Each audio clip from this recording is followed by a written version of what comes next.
پہلے خلیفہ میرے مصطفیٰ جان رحمت صلی اللہ تعالی علیہ وآلہ وسلم کے پہلے خلیفہ کون ہیں؟ حضرت صدیق اکبر رضی اللہ تعالی عنہ۔ آپ کی ذات وہ ہے کہ جب آپ سے پوچھا گیا کہ آپ کو کیا پسند ہے تو صدیق اکبر رضی اللہ تعالی عنہ نے کتنے خوبصورت انداز سے اپنی خواہشات کا اظہار فرمایا۔ آپ فرمانے لگے مجھے 3 چیزیں پسند ہیں۔ وہ 3 چیزیں کون سی ہیں؟ آپ نے فرمایا النظر الیک، میرے دل کی تمنا ہے کہ میں رسول اللہ کے چہرے کو تکتا رہوں۔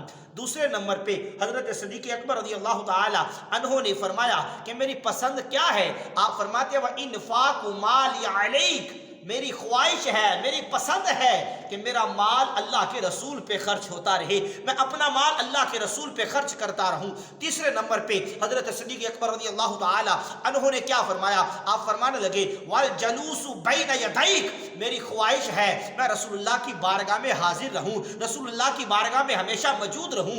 یہ تینوں خواہشات حضرت صدیق اکبر رضی اللہ تعالی عنہ کی کیسے مقبول ہوئی ہیں، کیسے پوری ہوئی ہیں؟ آئیے آپ کے سامنے تھوڑا سا اس کا بھی میں قصہ رکھتا ہوں کہ کس انداز سے یہ تینوں آرزویں، یہ تینوں تمنائیں، یہ تینوں پسندیدہ چیزیں حضرت صدیق کی کیسے پوری کر دی گئی ہیں۔ میرے آقا و مولا کے ساتھ حضروں سفر میں ہر وقت صدیق ساتھ ہیں، یہاں تک کہ میرے آقا و مولا جب غار ثور میں تشریف فرما ہے اس وقت کا منظر آپ کے ذہنوں میں ہوگا کہ رسول اللہ کا سر مبارک ہے، صدیق اکبر کی گود ہے، میرے آقا و مولا کا چہرہ نورانی حضرت صدیق اکبر تک رہے ہیں۔ مجھے کہنا پڑے گا کہ اس وقت دنیا میں کوئی دوسرا بندہ نہیں تھا صدیق کے علاوہ جو رسول اللہ کے چہرے کو دیکھ رہا ہو۔ اور میرے بھائیوں آپ سمجھ سکتے ہیں کہ جب گود میں چہرہ ہوتا ہے تو بندہ کتنے قریب سے دیکھتا ہے، کتنا ٹکٹکی لگا کے دیکھتا ہے۔ تو رسول اللہ کے چہرے کو جناب صدیق نے کتنے قریب سے دیکھا، اور یہ پسند حضرت صدیق کی النظر الیک، میری خواہش ہے، میری پسند ہے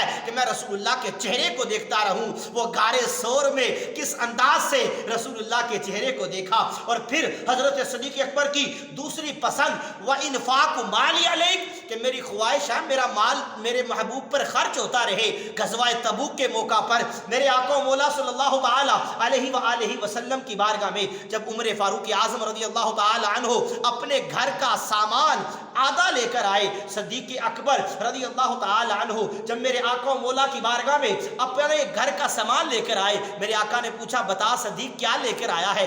آپ فرمانے لگے یا رسول اللہ صلی اللہ تعالی علیہ وآلہ وسلم میں اپنے گھر کا سارا مال آپ کی بارگاہ میں لے آیا۔ یا رسول اللہ اس وجہ سے میرے آقا و مولا نے پوچھا صدیق گھر والوں کے لیے کیا چھوڑ کے آیا؟ کہا گھر والوں کے لیے اللہ اور اس کا رسول کافی ہے۔ میرے آقا و مولا صلی اللہ تعالی علیہ وآلہ وسلم نے تیسری خواہش صدیق اکبر کی کیسے پوری فرمائی ہے کہ جب تیسرے نمبر پہ حضرت صدیق اکبر رضی اللہ تعالی عنہ نے یہ بیان اپنی پسند کیا کہ میری پسند یہ ہے، میری پسندیدہ چیز یہ ہے کہ وَالْجَلُوسُ بَيْنَ يَدَيْكَ، رسول اللہ کی بارگاہ میں حاضر رہوں، تو میرے رسول نے حضرت صدیق کی اس خواہش کو بھی کیسے پورا کیا کہ دنیا میں بھی اپنے پاس رکھا صدیق کو، جب دنیا سے صدیق کے اپنے قدموں میں سلا لیا، اور قیامت تک صدیق اکبر رضی اللہ تعالی عنہ میرے محبوب کے پہلو میں آرام فرما ہے۔